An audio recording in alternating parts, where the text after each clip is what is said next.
That's not it. We didn't study French. Oh my God. Oh God. She's speaking on something that's not on the agenda. And these are. Brother was over. Won't put it on the floor, Becky. I've seen him for years. I don't know. Wasn't paying attention to that. I think we're ready. You just got my house, got a trailer Sunday. Saturday. I didn't really was talking to him. I didn't get a chance to talk to him. Good evening. Again, good evening. I'm calling this. Planning and action meeting. There it is. I think it's on now. Can you hear me? Good evening. I'm calling this Planning and Action meeting to order for May 11th, 2026. Mr. Barwin, would you please take roll? Mr. Jim Bard, Here. Mr. Mike Carey, Here. Mr. Charlie Suiters, Here. Dr. Nathan Goetz, Here. Dr. Michael Lyman, Here. Mr. Kirk Noggle, Here. Mr. Fred Scott, Here. Mrs. Becky Wolfinger, Here. Mr. Drew Alosi. Here. Please stand for the Pledge of Allegiance. Pledge allegiance to the flag of the United States of America and to the republic for which it stands, one nation, under God, indivisible, with liberty and justice for all.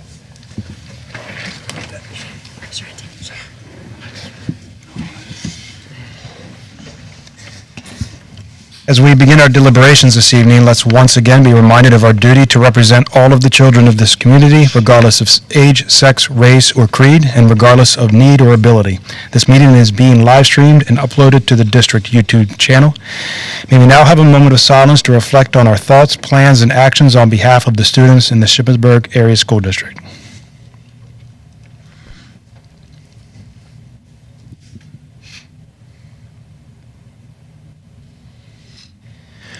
Okay, moving on to item 1F is the approval of the agenda. Is there a motion to approve? Fred Scott, make a motion to approve. Mr. Scott, thank you. Is there a second? Second. Thank you, Mr. Noggle. Any discussion? All in favor? Aye. Opposed? The agenda is approved. Moving on to item 2. We do have a number of citizens that have asked to speak before the board. So for the citizen comment period regarding agenda items, please identify yourself by name and borough or the township that you live and indicate which agenda item you are about to speak. We have come to this portion of the meeting providing an opportunity for public comment. The board will follow the procedures established in Policy 903, public comment in board meetings, which is accessible through the district website. This time is designated for district residents and taxpayers to comment on the items listed for action or deliberation on tonight's agenda. All individuals wishing to comment this evening must have completed a document designated for requests to comment and submitted the document to the board secretary prior to the start of the meeting. Each commenter will preface their comments by announcement of their name and, if applicable, group or an affiliation. The public comment period is limited to no more than 30 minutes, so each statement made by commenters will be limited to 3 minutes each. There is a second comment period after the end of the meeting for action or deliberate items once they're done. At the second public comment period, commenters may also speak about items of concern or other matters involving the school district. Each statement made by the commenter during the second comment period will be limited to 3 minutes. The second comment period will be limited to not more than 30 minutes. The presiding officer will notify individuals when the time allotted for public comment has expired. Comments by public participants are their own and should not be assumed to be the statements of the school district or any of its directors, agents, employees, or representatives. First, I would like to ask Mr. Ben Staines to come to the mic.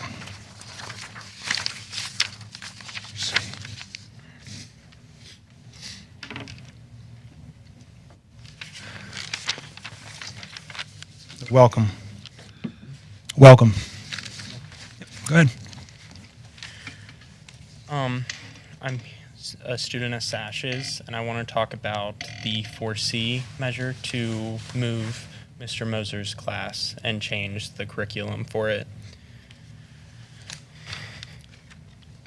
I'm writing this because the possibility of STAR being shut down is heartbreaking, not only for me, but for every student who walks in that room needing support, safety, and understanding. STAR, Shippensburg Therapeutic Academic Resource, is not just another elective or another class that can be swapped out or replaced.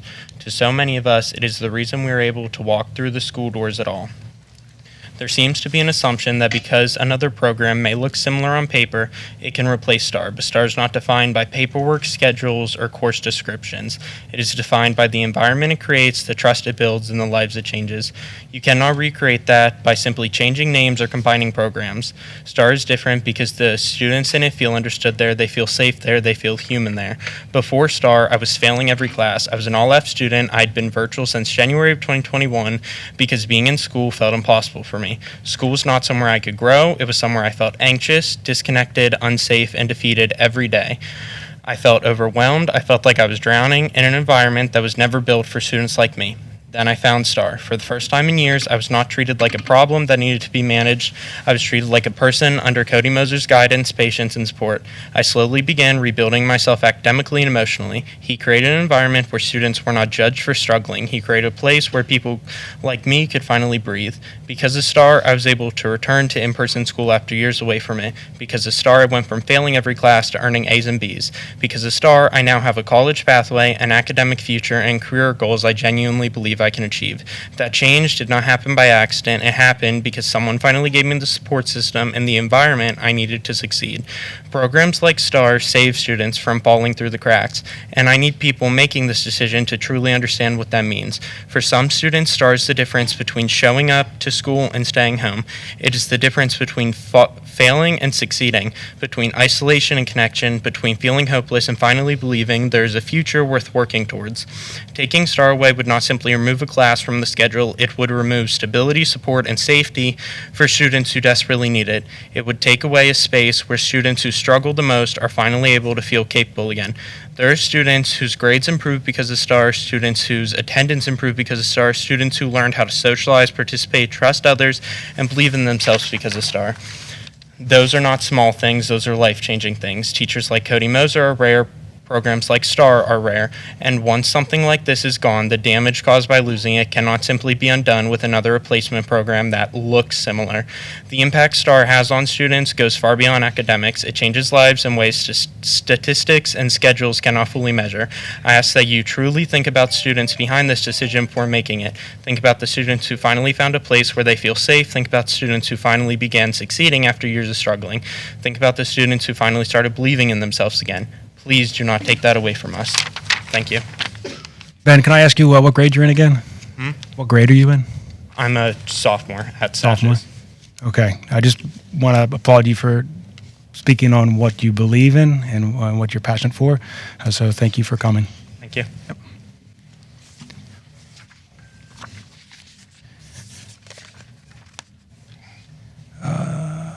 Next, I'd like to ask Cody Moser. Sorry, I don't have my glasses. Yeah, Cody Moser, if you could come. You said your name and residence. Cody Moser, teacher, Shippensburg Area Senior High School. I live in Greencastle. You may not recognize me, but you may recognize my name on the personnel agenda this evening as you vote to remove the STAR classroom within the high school. Not to completely remove the STAR program from the district, just at the high school. Just me. Over the past week, I'm finding it increasingly difficult not to take this personally. I've always tried to represent those who may not have a representation, those who may not have a voice, those who are frustrated, those who are anxious, those who just need a break, those who know exactly how it feels to be different and downtrodden and stepped on.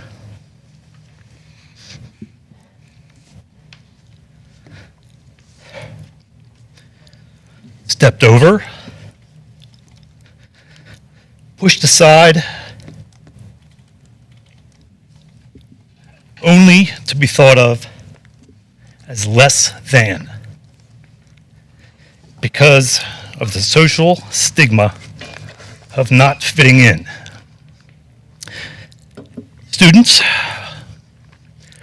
Know that I stand here tonight to represent all of you, even those I've not yet to meet. Please trust me when I tell you all people do better when they can. Whatever hurdles stand before you today can and will be hurdled when you can and when you're ready. Students, whichever decision is made tonight about our future together, know that these are not your failures. Rather, they are my failures as an educator to protect my environment more fervently.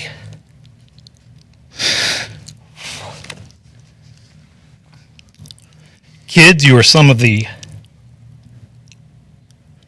best company I've had the pleasure of keeping. Continue to take pride in your work, your growth, revel in the efforts of your labor, continue to make mistakes, continue to stand strong despite the efforts of others to tear down what you've built. You are seen, you are heard, you have dignity, you're valuable, and you are worth it. Members of the school board, make no mistake, I 100% support an effort to provide more behavioral and mental health support structures within our district. What I do not support is removing an environment, particularly one which I've created, under the misguided assumption that STAR is redundant or an overlap of service. Anyone who has spent time in my classroom as an observer or as a student would tell you the same. Laurel Life's academic delivery system is the same. The place in which it is delivered is the same. Our similarities likely end there because the district empowers teachers like me to create the how. One could presume this decision was not an easy personnel decision to address, particularly because up until last week, I have humbly provided a calm, safe, inclusive environment for students to meet the demands of their unique high school experience. I partner with our school administration team, guidance department, including our school social worker, to best meet the needs of our students. Not simply special education, all of our students in need. I serve in our School Student Assistance Program, SAP. I'll briefly remind you of how SAP has worked. If students are already receiving counseling services, do not need counseling services, or are in need of services for drug and alcohol, the next step is often, have you met Cody? That's me. I've long thought this district hired the best teachers. I still do feel that way. Our teachers are the best.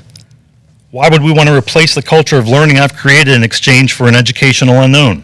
STAR has served as a bridge for students in need as well as students returning from placement. Their replacement, which is coming to our building to replace me. But I can still be that bridge. I can still be a different type of support, valuable support for each and every one of our kids. Thank you.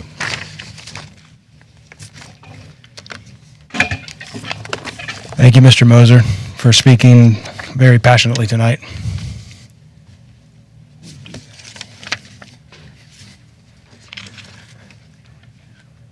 Taylor Godfrey is the next up for a public comment.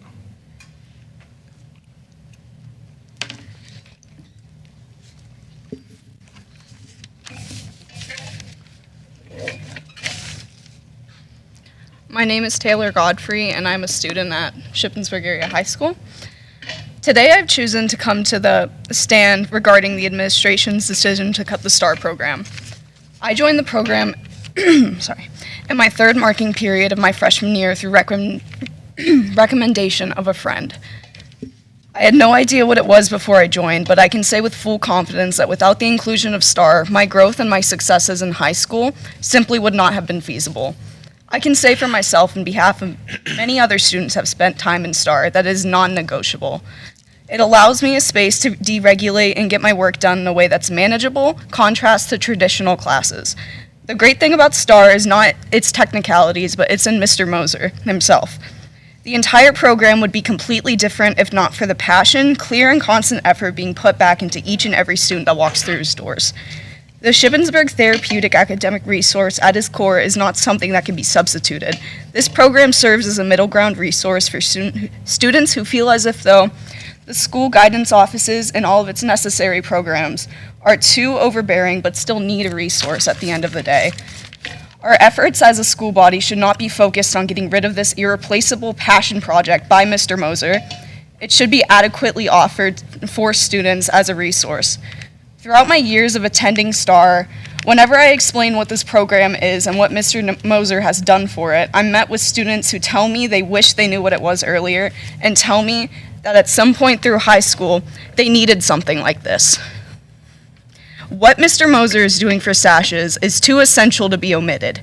It's essential to students who have improved their grades because of STAR. It's essential to students who have improved behaviorally because of STAR, and it's essential to students who have improved attendance because of STAR. This class directly pushes students to make better changes and choices in their lives for themselves, at each and every student's own pace. Making this change to cut STAR would be a gross disregard of the students who benefit from this program and to the refining that Mr. Moser has put into this program. Do not take this away from us. Thank you. Taylor, thank you for coming and speaking passionately.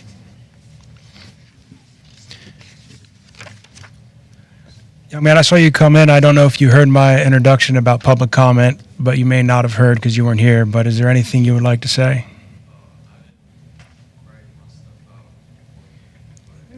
That doesn't matter. You're a student in our district, and if you feel you want to say something, you're welcome.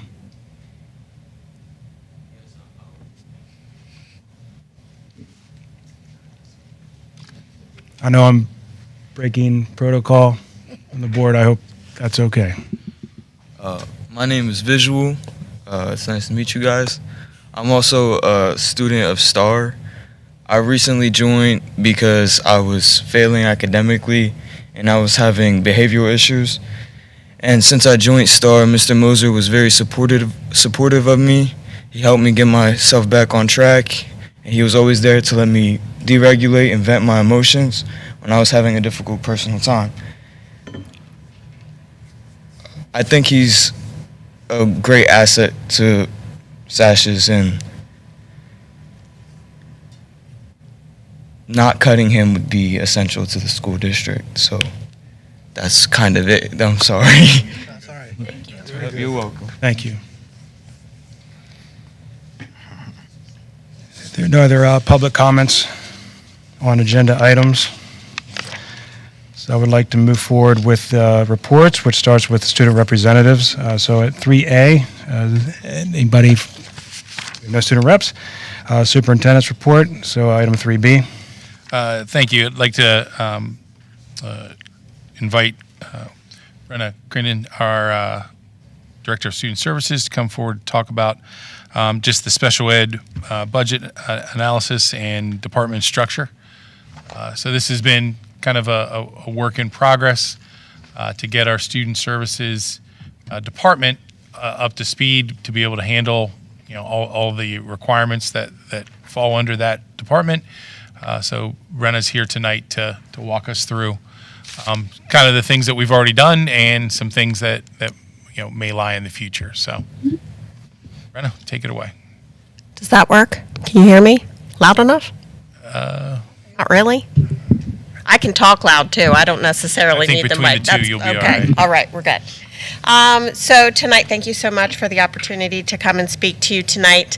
I know that student services budget tends to be a hot topic, and for good reason.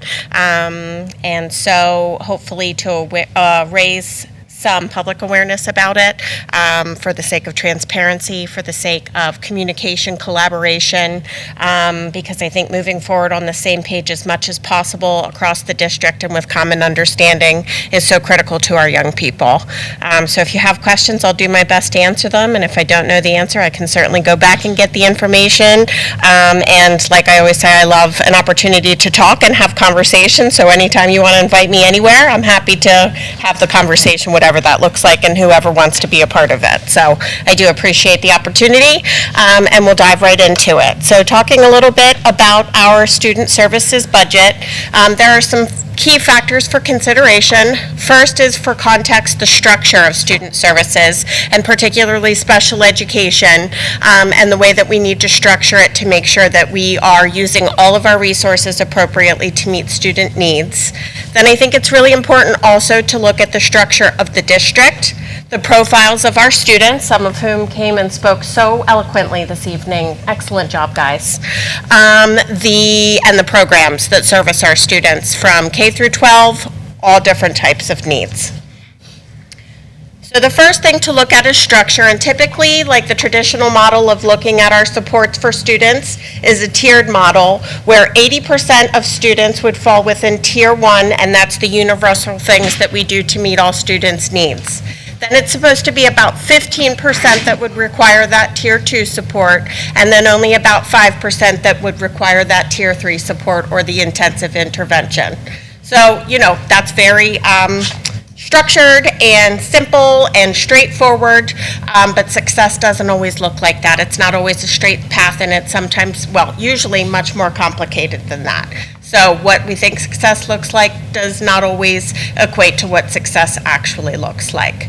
So when I think of the tiers of support or how we support students under a structured manner, I look at it more like this. And so we still have the three tiers. That is something that we need to consider. But we can move from Tier 1 to Tier 2 to Tier 3 and back again. And it's not just that academic support that we're providing for students, especially this day and age. We're looking at providing supports for academic, behavior, and social emotional wellness. Not only that, but we also have to consider when students need related services like speech language services, occupational therapy, physical therapy, services for the visually impaired or the deaf or hard of hearing. We also have to consider transportation. As Caleb will tell you, that is quite a big expense that we're talking about pretty often. And then also, again, particularly in this day and age, we do need to make sure that students' basic needs are met before we can educate them. So that is something that is our responsibility to be a part of that equation so that we can meet those needs so that we can educate our young people. So it's still a multi-tiered system of support, but it is much more complicated than just a straightforward pyramid. Meanwhile, within Shippensburg, things have changed pretty significantly. So if we look at the past 5 years, our total enrollment from 2021 to 2025 has gone from 3,369 to 3,725. So we're looking at an overall increase there. When we look at special education, the percentage of students of that total enrolled population has increased. So we've gone from 638 special ed students to 804. That is 21.58% of students, which means about 1 in 5 students has an IEP or slightly more than that. The state average is about 20.1, so we're slightly over that.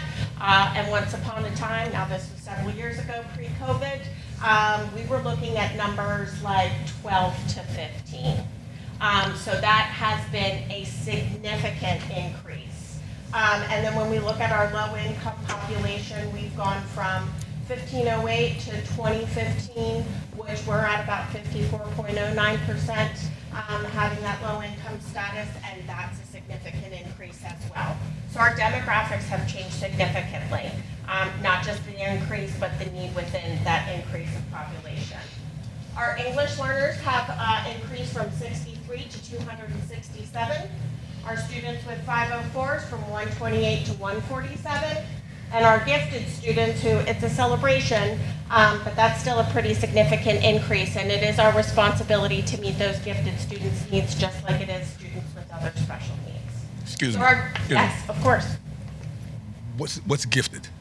Gifted is, so like if they're gifted, identified as having a higher IQ or a talent in a specific academic area, we provide them with services so that they can meet their area of talentedness. So there's a high-level student is included in with the other ones. Correct. Yep. So we do something a little extra for them, just like we would do for a student who has a special need. We provide them with the support. We do the same thing, but kind of at the other end. So like acceleration type of stuff. They do quiz challenges. The stuff they do is actually very cool.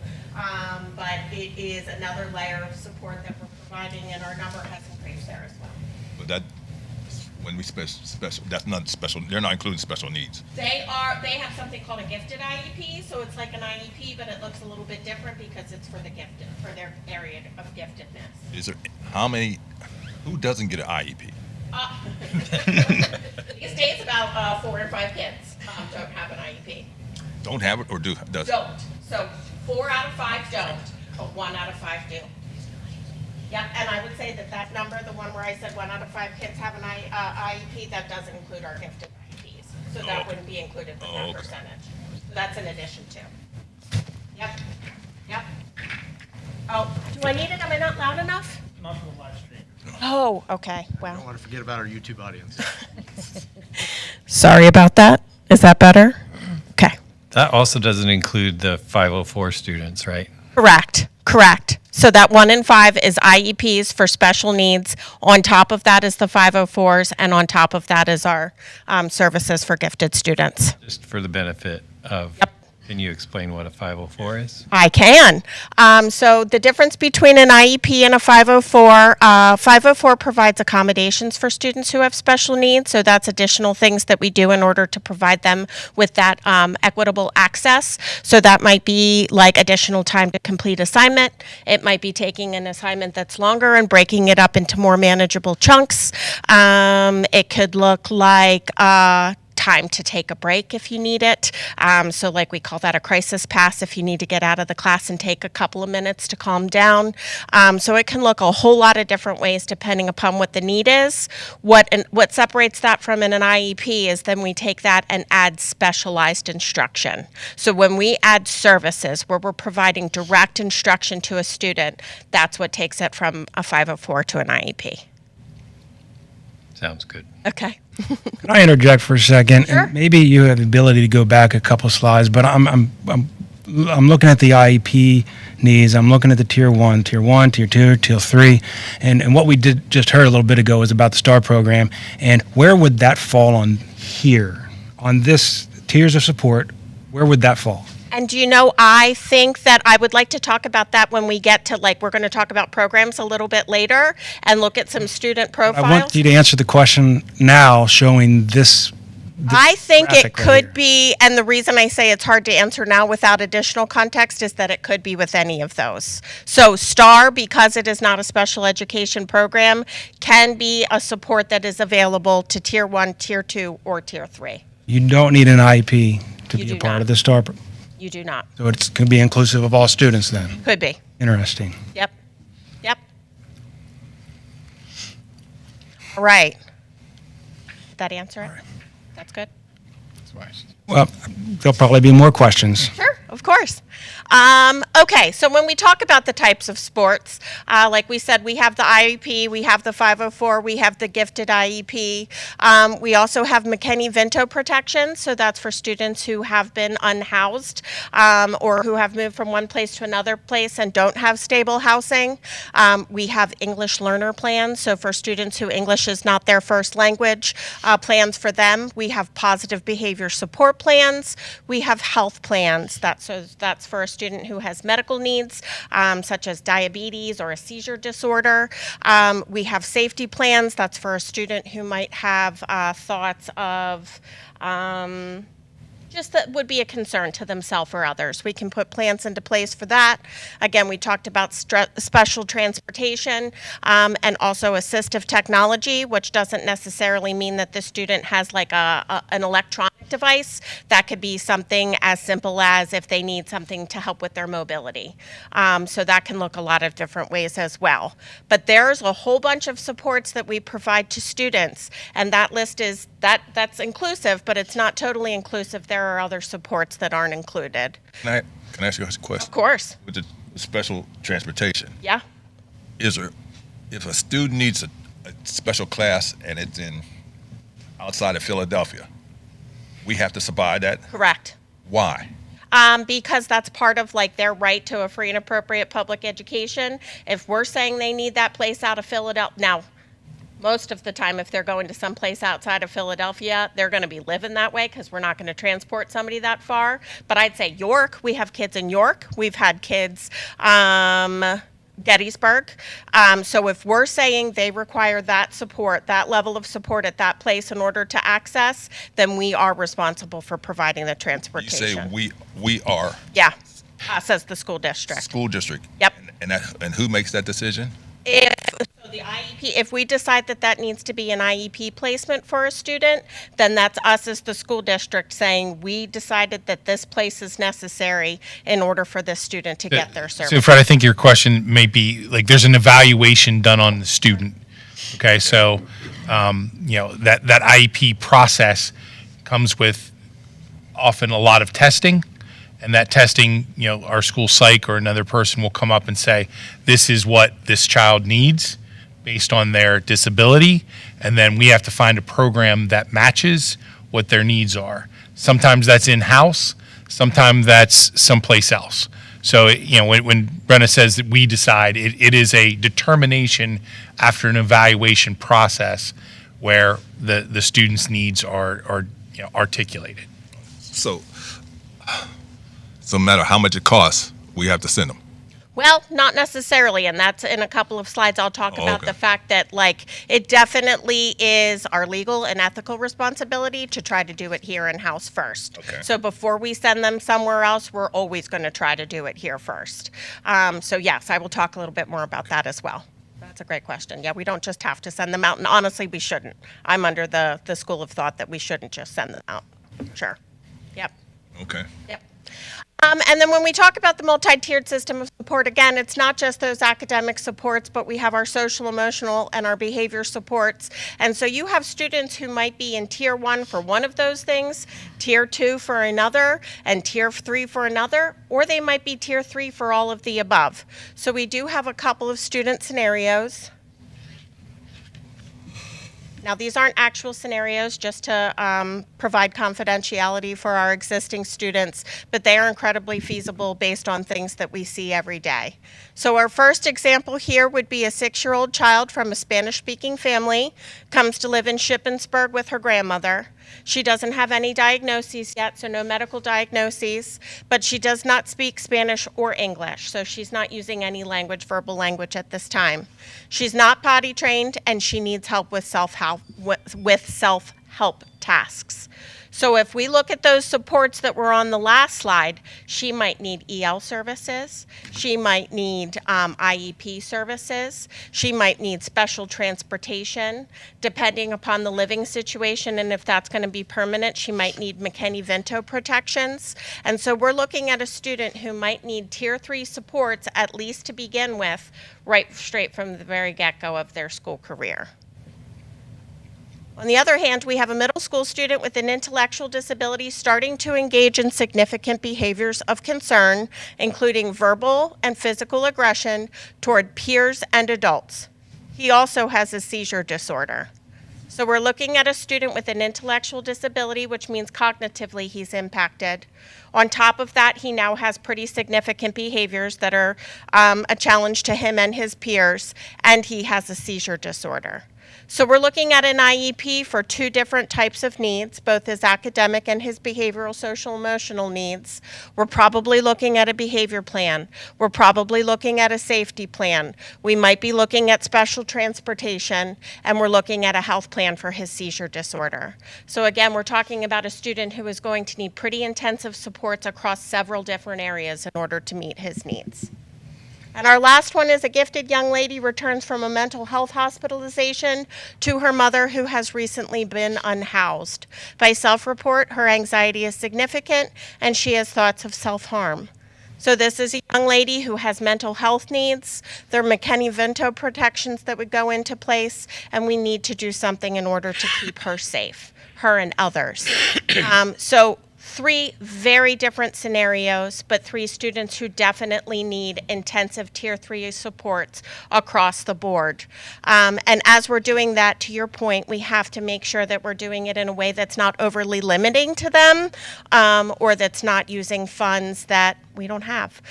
So we do have to do it very intentionally, very carefully, and according to the data so we can make sure we're meeting the needs in the most effective way. And I would just add, those are very realistic scenarios. Very realistic. I believe Extremely realistic. Yep. And those are students, I would say all 3 of those students we would keep in district. So those are not students that we would look at sending to another place, at least not to start. All 3 of those students, we would start with them right here in our schools. do we have students that aren't verbal? Yes, we do, very many. Yep. that's a heck of an obstacle for district. It is absolutely, it is a heck of an obstacle. So then we have to identify what mode of communication is going to be most effective for them. Some of them, it's a device that speaks for them. Some of them, they don't have the ability to even go that high, and so it might be pictures that they're utilizing. Some are able to use signs, but yeah, we have quite a few. We have quite a few. Yeah, and it is a challenge. Oh. Yeah. Do you have, what is our transportation budget? How much would it cost us to transportation? It varies, and it varies pretty significantly with move-ins and move-outs. But I mean, we can get you the exact number, but it's not little. I can check with Paula too, but I think like a van would be, I think, $250 a day. Do what? $250 a day is a van. And sometimes that's for one student. Right. One student. Sometimes. That's going in $250 going back, or just back and forth, or just 50 for the day. for the day. So it's a state mandate, and I want the child to get all they can. Yep. And you're telling me we have to supply it. Yep. But is there a limit?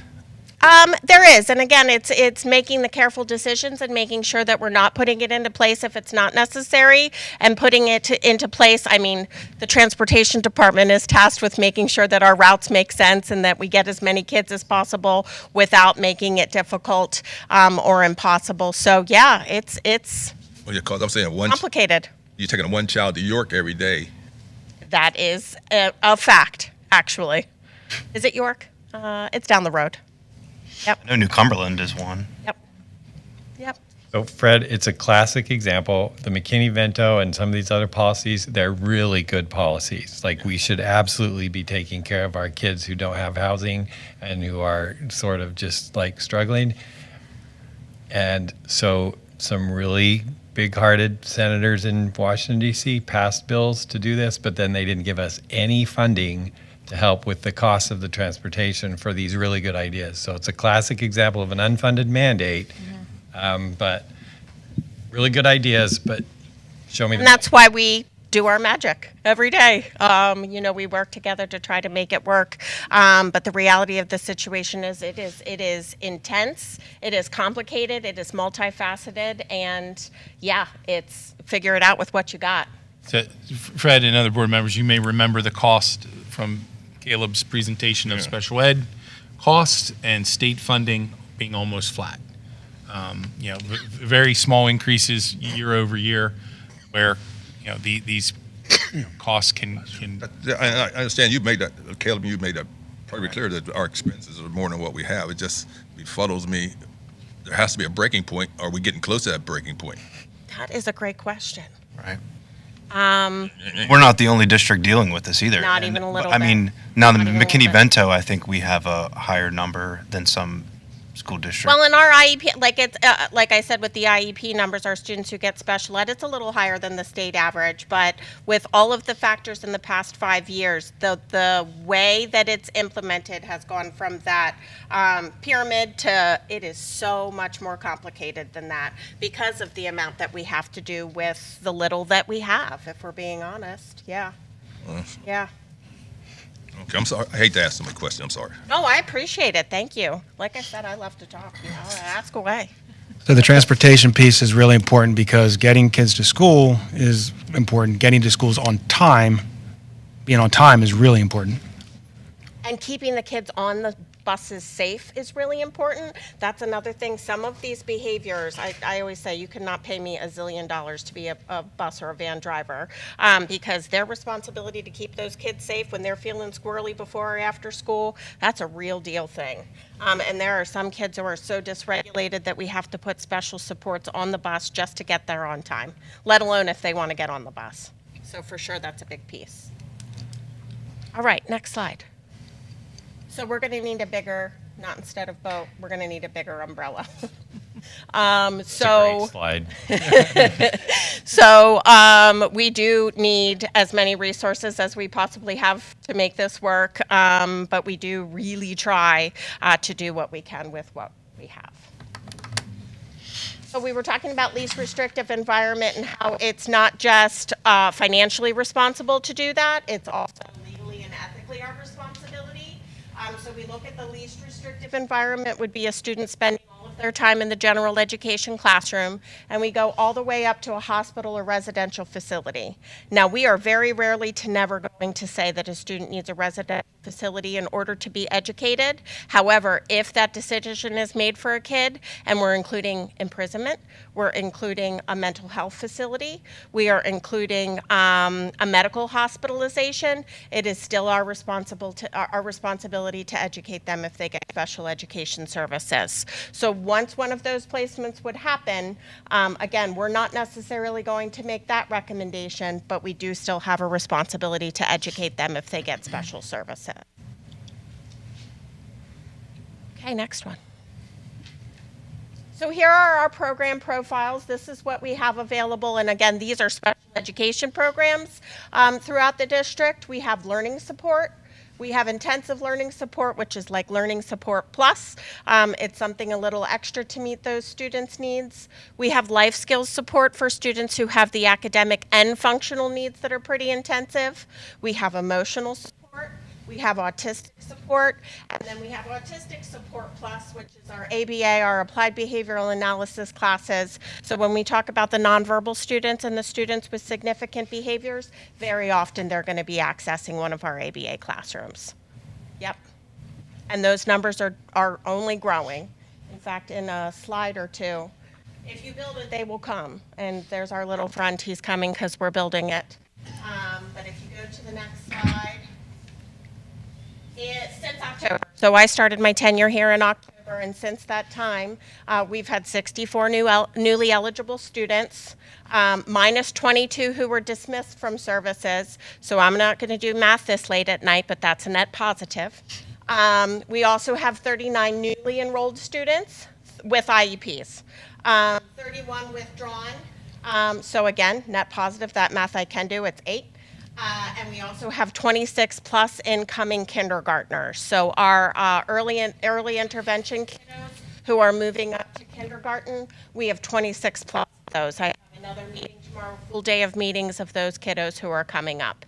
So that's a pretty significant number of our early intervention kiddos with needs. So students that are dismissed are successfully completing. Yep. So we've said they no longer need services. The 31 students withdrawn. It's like two different words that kind of mean the same thing. So dismissed means we said they don't need services anymore. Withdrawn means they move somewhere else. But have they gone to like an online school versus? Potentially. Sometimes that's online, or sometimes it's just they move to a different district or state. So the first one is we say they're eligible or not eligible. The second one, they come in from somewhere else with an IEP. So when they come in from somewhere else with an IEP, and they come in and they come with intensive IEPs, we have to provide those services nearly immediately. There can be a very little to no gap at all to provide those services. You reevaluate a person coming in, that IEP doesn't stay with them all the way through, does it?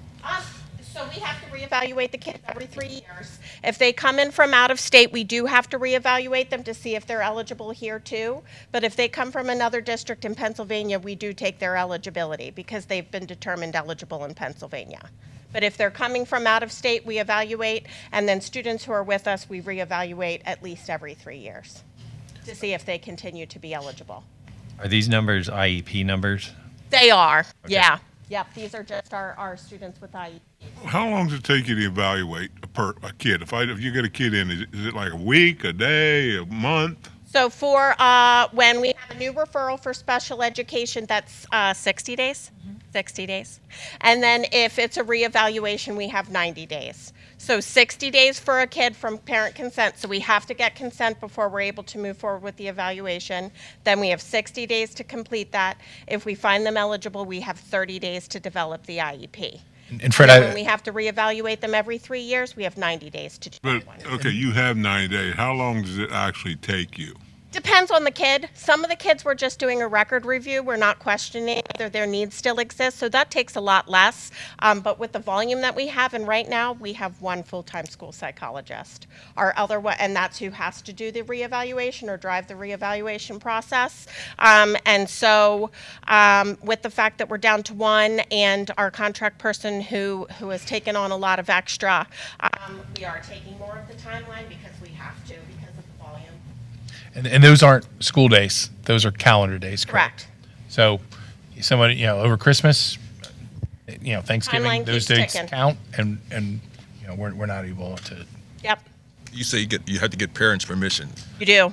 I just know over the years, how much weight does a parent permission influence the decision? Because I know some parents don't want to accept the reality of the situation, and some of them want to use it as a cover because their kids are lazy. Absolutely, and I think that, well, not absolutely on the second one, but I hear you. I think that is where it's really important to have open and honest conversations with parents. I think a lot of times their opinions are formed on the fact that they just don't know yet. And so I think that those open conversation, sometimes really difficult conversations are important to have. Because when I was a parent signing consent for my kids' services, I do it for a living, and it still was incredibly overwhelming to me as the kid's parent. And so I think that those open conversations and just, honesty, transparency is so important. Yep. So I have a question for you real quick. Sure. Thinking through that, we have one school psychologist. Yeah, We have 804 students with an IEP. correct. 804. Correct. Let that sink in for a minute. Yep. So my question is, how much extra liability is that putting on us to make sure that we're not missing deadlines? So what I will say is that the person who stepped up and done a little bit extra, let's all send her a thank you letter and flowers and chocolates because it's been amazing. We also do contract with Central Penn to do assessments for us, but I can tell you that because of my role, I know this firsthand, the role of the school psychologist in all of the communication and the before and after the assessment is so critically important that you're right, like it stresses me out a little bit. And even though the Central Penn will do evaluations for us, they don't know the kiddos like we do. Right. And so it creates a little bit of an extra disconnect that we have to work a little harder to bridge that. We're not missing any timelines, though. We're not. And if we are, we talk with parents. Again, the transparency is the biggest thing. We don't let it legally, we're not allowed to. But parents are often very understanding if we're transparent about it. And sometimes parents ask for extensions as well. And so we'll grant that on both sides as long as it doesn't go too long. Like that's what I always say. There's a limit to everything. But yes, you're exactly correct. What does that limit look like? I think it depends on the situation, but I wouldn't want it to go past 2 weeks. And I'm saying that very loosely and not connected to any circumstance. I wouldn't want it to go further than that unless it was on behalf of the child. So let's say the child is hospitalized for a month. We're going to extend that because that's not fair to try to put that kid through that while they're hospitalized. So it sort of kind of does depend, but when it's on our end, we're going to do it very rarely, if ever, and only with parent understanding and agreement. Okay. But it's a lot to keep up with. You're right. Yeah, it's a lot. It's a lot. Do what? They're not simple assessments. No, they're not. For a gifted kid, there's all kinds of stuff that's going with this. Well, and even to get to the screening, we do screening for all second grade students, but to even get to the full evaluation, like that process is a little bit complicated, and there's a matrix that we do.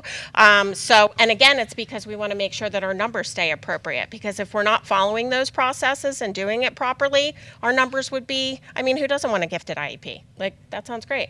Or extra services for my kids. So we do, there's so much that goes into it. Those evaluations are very intense. But even in your 3 examples, there's like 4 different kinds of evaluations in each one of those 3 Exactly. Yep. And the school psychologist has to know the situation well enough in order to select the right ones, because we don't want to waste a bunch of evaluation time as well. Yep. Okay, next one. So here's our per pupil spending. The estimated average per pupil per year, and we're talking about a general education student, is $13,144, so says Google. But this down here is exactly what they use for the state of Pennsylvania. Actually, you guys aren't looking up there. You're looking over here, so I don't know why I'm vandal. Oh, you're looking there? Yeah. Okay, then I'm going to do it anyway. So we have our different categories. So this is added on to our base cost of student per year. We have these 5 categories here. So you have category 1, which would be that $1 to $5,000 extra, and then the whole way down. If you look at the different school years from 22 to 23, 23 to 24, look at those numbers of increase. So even our numbers within the categories that we're adding the value to have gone up significantly. So even our increases within our increases are increasing. Is there a decimal point missing with that 895? Where, which one? Maybe. Increase, decreases down there, like second from the bottom, guy? 895. Yeah. Potentially. No, you know what? I copy and pasted this directly from the document, so no. So that's, all the rest are like Yeah. less than 5. That's an anomaly. That is an anomaly. Definitely an outlier. Yep.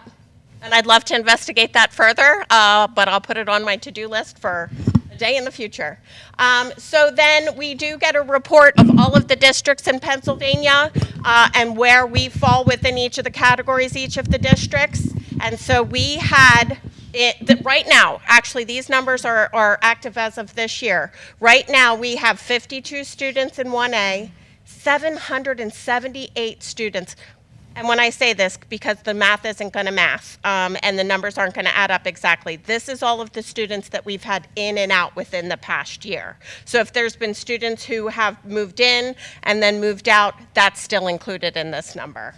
So 52, 778 are in that category from 5,161 to 28,182, 44 in Tier 3, none in 3A, and then 14 have been a value added to 13,144 of over $84,546. Yeah, So can I just make a point here? you can. So if you add that 84,000 plus the 13,000, that's roughly the cost of one child being placed for one school year at a Tier 3B facility, right? I have those numbers for you. Okay. Your lead-in is amazing when we get there. So when we can do things in district to bring those students back in by hiring staff that work for you, we have the potential with just one student of saving essentially a teacher salary. Please tell them I did not pay you to say that, because that's exactly my point. That's exactly my point. Yep. Sometimes our investments in this kind of stuff, Absolutely. while it looks expensive up front, we are potentially saving a lot of money with that upfront expenditure. 100%, and we're doing in-house and we're doing it right with our people, which also feels really good for the kids. Right. Yep. Clearly. Very much so. Thank you for stating the whole point of my presentation. I appreciate that. Well, this is why they pay me the big bucks. That also, and that's not including the transportation costs, right? Correct. So Right. we'll look at the next slide does When talk a little bit about you pull that student from Yep. Hilltop Academy or wherever, you're saving that 84 plus 13,000 plus all the transportation that. costs. Correct. Plus they're in their home district, closer to home, closer to friends. With their socially more peers, like appropriate. their community. That's exactly correct. That's exactly correct. Yep. So when it's necessary, and again, we do try to make these decisions very carefully and intentionally and not willy-nilly. Number one, because the cost, as you can see, is something, it's something. But on top of that, legally and ethically, it's the right thing to do to try to do it here. But to your point, if we're going to do it here, we have to do it right. Because I don't want to say that it's appropriate for us to bring back a kid if we're not going to do right by them. So we have to build the structures here to do it properly so that we can meet their needs appropriately. So that's exactly correct. So when we're looking at some of the most common placements that we use, a River Rock slot is $40,000 secondary and $56,000 elementary. And you can read through the rest of them. We do have one student at Vista, very, very, very intensive needs, $228,000 this year. To Vista. Vista is a school for student with autistic support needs, and they provide very intensive academic and very intensive behavioral supports. So we're talking a student with very significant needs. Yep. Where's Vista at? Where is Vista at? Hershey. Hershey. Uh, So there's transportation on top of that. Yep, yep. But again, until we can say that we can do that right here and meet that kid's needs, intensive needs here, that's what we got to do, because we've got to meet their needs and do it appropriately. And then transportation costs between $14,000 and $32,400 depending on the distance. Added on top of that tuition. are you preparing for the future for more kids in the school? Is the school district preparing for it? I think that our numbers alone say that we have to be. And I think right now to get a good handle, and that's kind of why this was a very beneficial exercise, because to get a handle on what it is now helps us to see what the projections are for the future. But to your point again, if we can build it in-house and do it properly, that's what we got, that's what we really want to do for so many reasons. The cost, again, legally, ethically, and it just feels like the right thing to do. But we got to do it right. Yep. Which I think is my next slide. There is no try, there's only do. And when it comes to our students, they have the right for us to do it right. Like, quite literally, they have the right for that. But it also, again, we don't want to just check off that we're doing it. We want to really do it. So looking toward the future, we do want to collaborate more on MTSS to strengthen instruction and intervention across tiers, especially early. The more that we can intervene academically and get kids in to get the supports that they need and do it solid early on, the better off we'll be.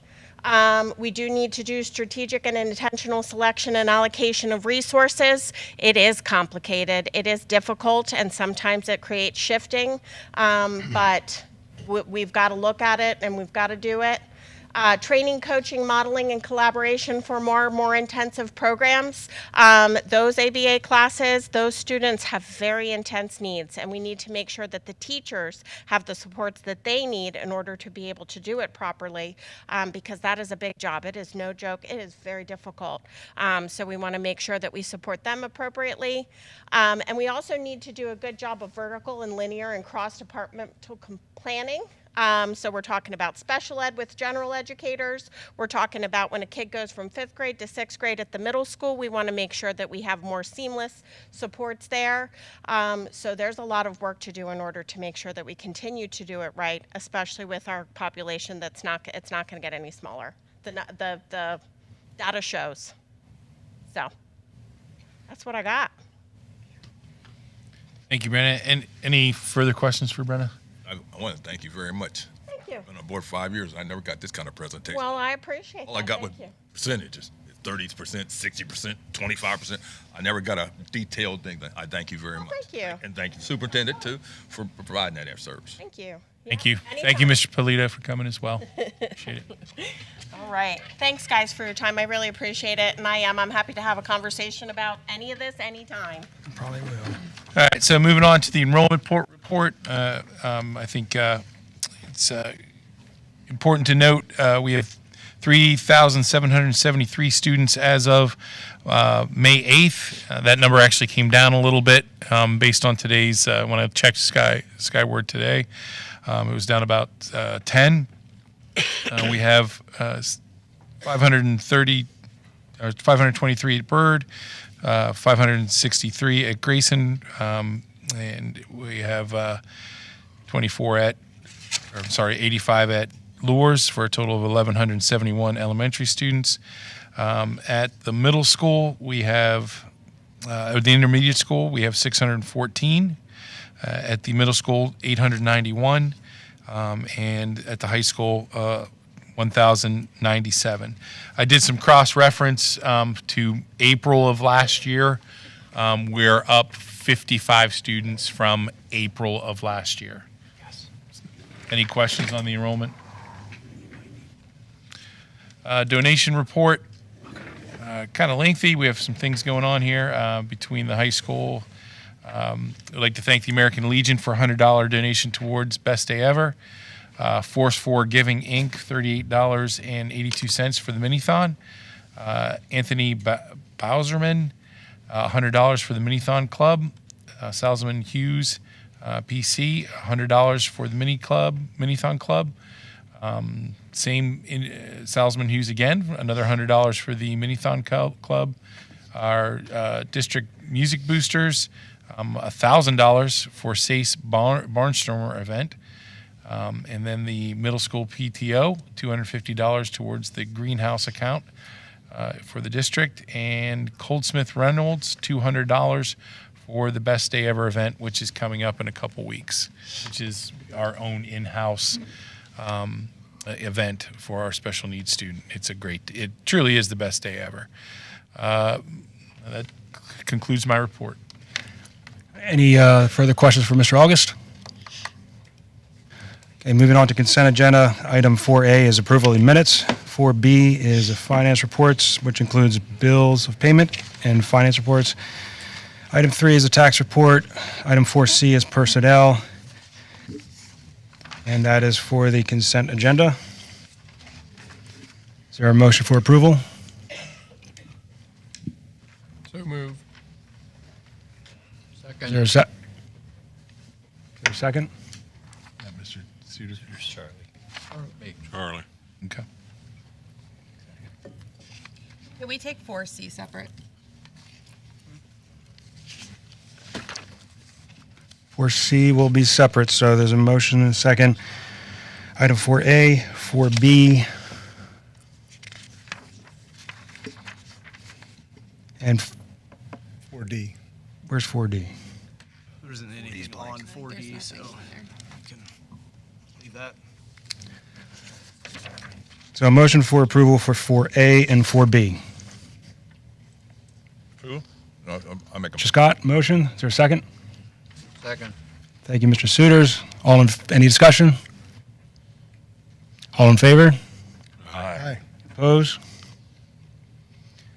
Okay, for item 4C, is there a motion for approval? Motion to approve? Is there a second? Second. Any discussion? I would ask to go into executive session so we can discuss something on 4C. By all means. We're going to be dismissed for a moment for a work set or an exec session. We'll be back momentarily.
first and a second.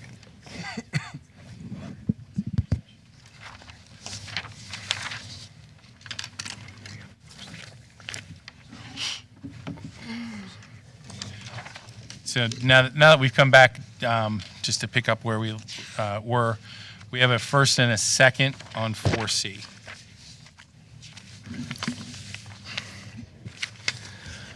Okay, so there's a first and a second on 4C. Discussion. Yeah, I just wondered if administration could give a quick sort of structural overview of what bringing the Laurel Life program into the district, what that's trying to accomplish, and why that requires certain personnel changes. And I may tap Mr. Polito at some point and Brenna. So the board may remember there was a program called SOAR. It was an out-of-district placement down in Greencastle. The district ran the fiduciary side of that, and other districts bought slots. We had 6 students there. That program, the other districts, we had to have a minimum of 12 slots to be able to run the program. The other districts who attended SOAR pulled out once the contract was over. The district, our district could not run SOAR ourselves. So we were left with a quandary of what do we need to do with that program and those students. Laurel Life approached us and said, we have the ability to run we'll call it an out-of-district type placement at your high school that could absorb those students and any others. It would be an enhanced program that has counseling and other supports in it. So, to the point of we already had a in-house system served by STAR that could also now be served by this program. There are significant financial efficiencies by not transporting kids and not paying for those slots or other slots. So there's the ability to serve kids, the same population, have supports in our building, save on transportation and another of other costs. Mr. Polito, Ms. Brennan, anything I should add to that? No, not really. I just think the needs of our students, again, we're bringing in additional programming. Ms. Creedon talked about the expenses of sending kids or placing kids because of their special needs out of district. This is an opportunity to work therapeutically with kids while maintaining some of our kids that would otherwise go out of district within our building. Additionally, Mr. Moser did an excellent job in STAR for, I believe, 2 years that it ran. 3 years, he'll be transitioning back to a role he had prior to STAR. He's still in the district. He's still available to kids, and we hope for him to continue to serve the district well. So, enhanced programming, fiduciary efficiencies, and we support our learning support department at the high school, which we just saw numbers indicating that there's a need to have as many supports there as possible. So hopefully that answers everybody's questions. Thank you. Can we take 4C2 separate, please? Is that a separate motion? Or can I make a motion to take 4C2 separate? There's a motion to take 4C number 2 separate. Is there a second?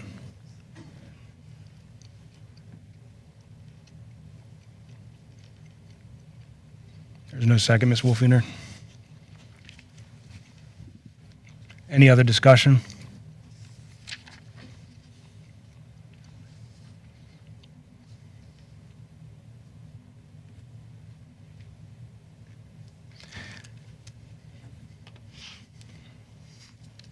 I'm just going to say to the students here that came tonight, oh, no, I can't see you.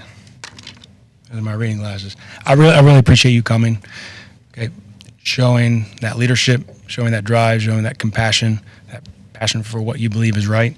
To be honest, when I was in high school, I went to the resource room, Miss Karen DeShong, and she was the lifeblood that kept me and helped me survive high school, to graduate, to establish a path forward.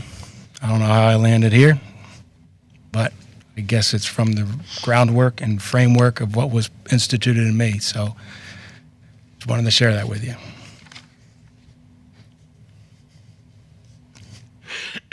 So there's a first motion for 4C number 2. Is there a second?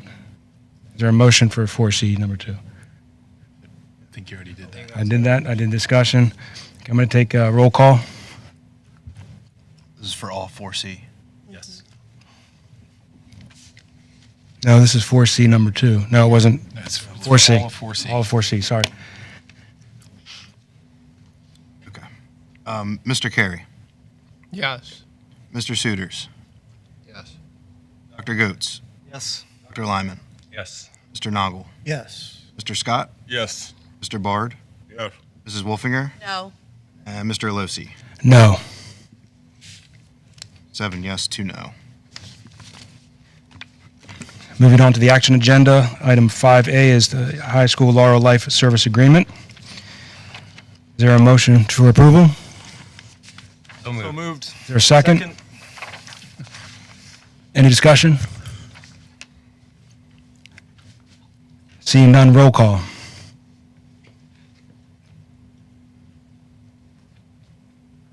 Sorry, I'm just catching up. Okay. Dr. Goetz, Yes. Dr. Lyman, Yes. Mr. Noggle, Yes. Mr. Scott, Yes. Mr. Bard, Yes. Mr. Carey, Yes. Mr. Suitors, Yes. Ms. Wolfinger, No. and Mr. Alosi. No. 7 yes, 2 no. Motion carries. Moving on to 5B, memorandum of understanding with high school Laurel Life. Is there a motion to approve? Is So moved. there a second? Second. Roll call. Sorry, discussion? Seeing none, roll call. Okay. Dr. Lyman, Yes. Mr. Noggle, Yes. Mr. Scott, Yes. Mr. Bard, Yes. Mr. Carey, Yes. Mr. Suitors, Yes. Dr. Goetz, Yes. Mrs. Wolfinger, No. and Mr. Alosi. No. 7 yes, 2 no. Motion carries. Item number 5C, bus drivers. Administration recommends the following bus drivers as Tammy Reese, Michelle Wright, Elena Neal, and Brian Standen. Is there a motion to approve? Motion to approve. Is there a second? Second. All in favor? Whoa, can I discussion? Oh, sorry, discussion? Why are we doing this? Why are we doing them for the bus drivers? They don't work for us. They need to be approved. Policy, Fred. It's policy. All drivers need to be approved by the board. I mean, he hires them. We never see them. Why are we taking responsibility? Paul, doesn't make sense to me. They're Boyo's people, not ours. Yeah, but in policy, we have to still approve them. So Boyo gives us, they hire them, they give us all their information, Yeah. all their clearances and all that kind of stuff. But it's in policy that the board has to still approve the drivers. We could change the policy. Yeah. Well, but they interact with our kids a lot, seems. Do you know any of them? Does anybody know any of these bus drivers? So we're approving some people we don't even know. So they've met the requirements and have all their clearances, Fred. So Find many people in prison made the requirement. My contention is, why take responsibility? They are vetted by our transportation department as well. So they're recommended. The three backgrounds, federal, state, and thing. That's it. Everybody does it. I understand. But for me, why are we, if a bus driver turns out later to be wrong, why we want to get involved? That should be on Boyo. Fred, we're going to be involved either way. I mean, everybody sues. That's been since 1912. They've been suing. So that should not be a reason not to do it. I mean, I think it's no big deal, but for me, it's like we're taking responsibility for something we don't even know who we're taking responsibility for. we'll need to change policy if that's something the majority of the board wants to do. I mean, otherwise, we need to follow the board's policy. I mean, we do the background check and everything, so. What is the background check? The three things. state, that's all everybody does. It's an unknown thing. And no offense to your school district or anybody else. But just to me, why am I getting involved in something I don't need to get involved in? Because the bus driver come up later and have a history, then I'm sucked in. So would you like us to review the policy to see if we need it, Fred? Yes. Okay. My hunch is if it's in policy, then it's probably, I mean, I don't know, and I might be wrong, but it's probably required by law that it be in there, and that's probably why it's in policy. Because you're right, why would we take this on? There's no reason to take it on unless we're told that we're supposed to take it on. Correct. That's usually where most policies come from, is state law or SBA. I'll be interested to see that one. I'll find out. Okay, thank you. Me too. Thank you. I don't think we voted. No, we did not vote yet, so we don't want to say thank you. I think there's a first, a second discussion. Any other discussion? All in favor? Aye. Opposed? Motion carries. Item 5D, Strauss Entertainment invoice with the middle school. The total cost is $879 to provide a bounce house for the end-of-year event for the school. Is there a motion to approve? So moved. Second. There's a first, there's a second. Is there a discussion? Love a bounce house. Can we see Michael be in the bounce house? I will go. All in favor? Aye. Opposed? Motion carries. Item 5E is the Capital Area Intermediate Unit Service Contract. The administration recommends the attached service contract to provide educational services from the intermediate unit at a cost of $185,709.54. Is there a motion to approve? Move to approve. Second. First, there's a second discussion. Seeing none, all in favor? Aye. Opposed? Motion carries. Item 5F, the agreement with Franklin County Children and Youth is mandated by the Educational Stability Act. To comply with the Every Student Succeeds Act, the district shall provide transportation services to facilitate children in foster care so they are able to remain in their home school. Administration recommends approval of the agreement between Franklin County Children and Youth Services and the district. Is there a motion to approve? So moved. Is there a second? Any discussion? All in favor? Aye. Opposed? Motion carries. Item 5G, additional walkie-talkies. Administration recommends approval of the attached quote to purchase additional walkie-talkies to be used in buildings around the district. This is paid for using a 2025-26 PCCD grant funds. Is there a motion to approve? So moved. Second. Discussion? All in favor? Aye. Opposed? Motion carries. Item 5H, Franklin Learning Center resolution to reimburse the bond proceeds. Shippensburg Area School District is a current member of the Franklin County Learning Center. The approval of this resolution allows the board to reimburse from bonds proceeds from the capital improvements at the Franklin Learning Center. Is there a motion to approve? Move to approve. Second. First or second, is there discussion? Hearing none, all in favor? Aye. Opposed? Motion carries. Item 5A, inflatables for the intermediate school field day. Intermediate school is seeking approval to have 3 Monkeys inflatables, providing inflatables for the end-of-year field day. The intermediate school activity account and the SAIS PTO will pay for the inflatables. Is there a motion to approve? So moved, as long as it's only 3 monkeys. There's a motion, the second, is there discussion? Aside from 3 monkeys. All in favor? Aye. Opposed? Motion carries. Item 5J, installation of additional high school basketball rims. The Buildings and Grounds Committee and Administration recommend the purchase and installation of additional basketball rims and backboards at the high school gym. The costs are $71,833 and will be paid out of the construction fund. Is there a motion to approve? Let's go and make a motion to approve. Is there a second? Second. Discussion? Just to reiterate, this was only like a $5,000 or $6,000 difference from what we originally approved. Correct. Got it. Well, this isn't more and more. I feel No. like we've approved this like 7 times. You have. It's the pile of dirt. Okay. Pile of dirt. All right, so this is just one. But by the time we went to install it and figured everything out, the prices went up. Same standards, just different prices. I would like to add, I think I remember, Mr. Scott, you had brought this up when the school year was about to start and the ceiling was going to be installed, and you said, why don't we just put the basketball hoops up now? Why do we pay to put the ceiling up now whenever we could, avoid another expense? And I guess the ceiling went up, and now we're paying $71,833 to put up basketball rims that you said we should have done earlier. If I'd have been on the board, I would have said, absolutely, we should have done that. Please don't remind me. I'm sorry about reminding you. I felt I had to. It was because we had to get occupancy, so it had to be, ceiling had to be in place so that we could get the permits so that students could come back to school. Like, we had to get occupancy, so. And the decision to add baskets was done after project approval. All in favor? Aye. Opposed? No. Are you saying no? I'm saying no. Item 5K, Foundation of Executive Director Cost Sharing Agreement. The administration recommends approval of the attached cost sharing agreement with the Greyhound Foundation for the Executive Director position. Is there a motion to approve? Move to approve.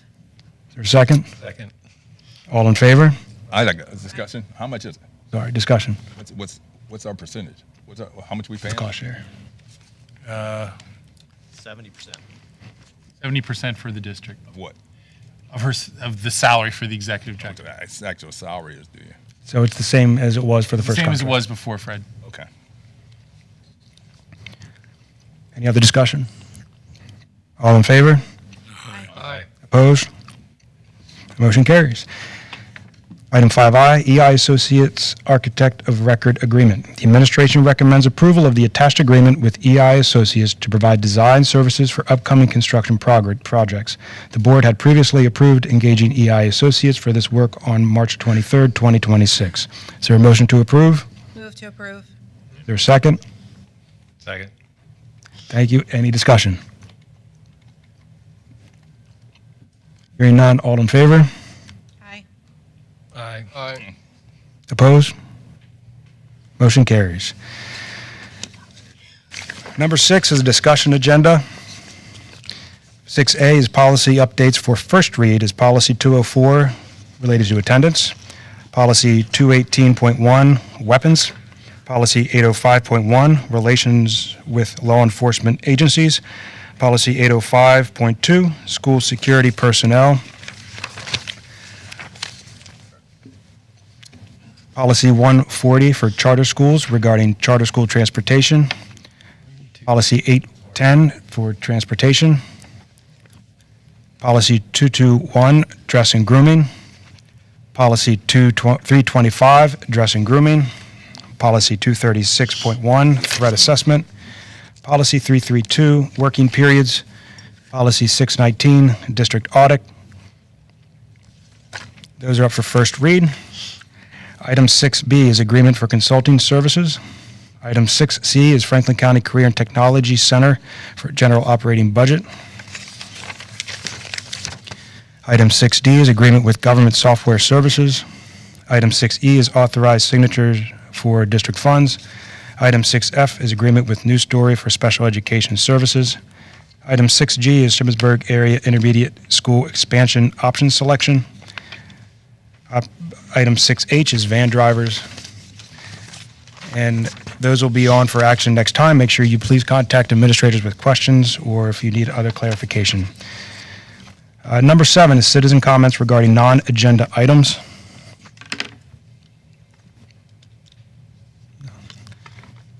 Is there anybody present who would like to provide comments on any other item?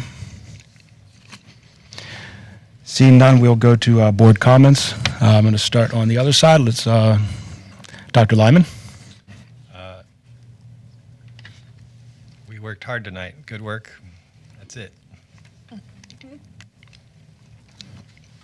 Mr. Carey. Nothing, thank you. Okay. Mr. Suiters. Good. Did Mr. Scott and Mr. Bard leave? No. Okay. Ms. Wolfinger. Temporarily. I don't have anything to say this evening. Oh my gosh. That'll go in my journal tonight. I know. I really want to, but I'm going to refrain. I wanted to, here's a point of order. The board has met twice regarding personnel items, and before the meeting, the board met to discuss personnel items, real estate issues, and contractual issues. And then I would like to add that in regards to Mr. Moser, I would, knowing the compassion, care, and love that Mrs. Moser, who I know personally because she teaches my daughter, provides, if he has the exact same kind of motivation, care, I know that he is an asset to this district, and we will continue to cherish him as he continues on in our school district. Mr. Scott, any comments? No. Mr. Bard? Yeah, did anybody do anything about a movie night or anything, Bill? You just, Yeah, there was some movement on that, Jim. I mean, I think, somebody's working on that? yeah. Becky had a good idea. That would be a wonderful way to wrap up greatest day of the year, or whatever you have there. Best day ever. Best day ever. There you go. It'd be a great day to wrap that up. I think they're actually doing it in the grass because they're worried about spills and not like messing up the turf. So the best day ever happens during the school day. So we wouldn't be able to. I don't know that we'd be able to show a movie maybe on the screen. Maybe we can. Can I reverse? And I do have a question. It ain't gonna be long. No. Go ahead. No, take The scoreboard. I hear we're having a lot of problems with it. Do you know anything about that? I do know. What's going on?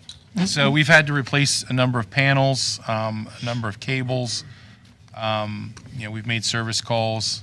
I actually had Sarah pull up and give me an accounting of what the issues were for just such an emergency.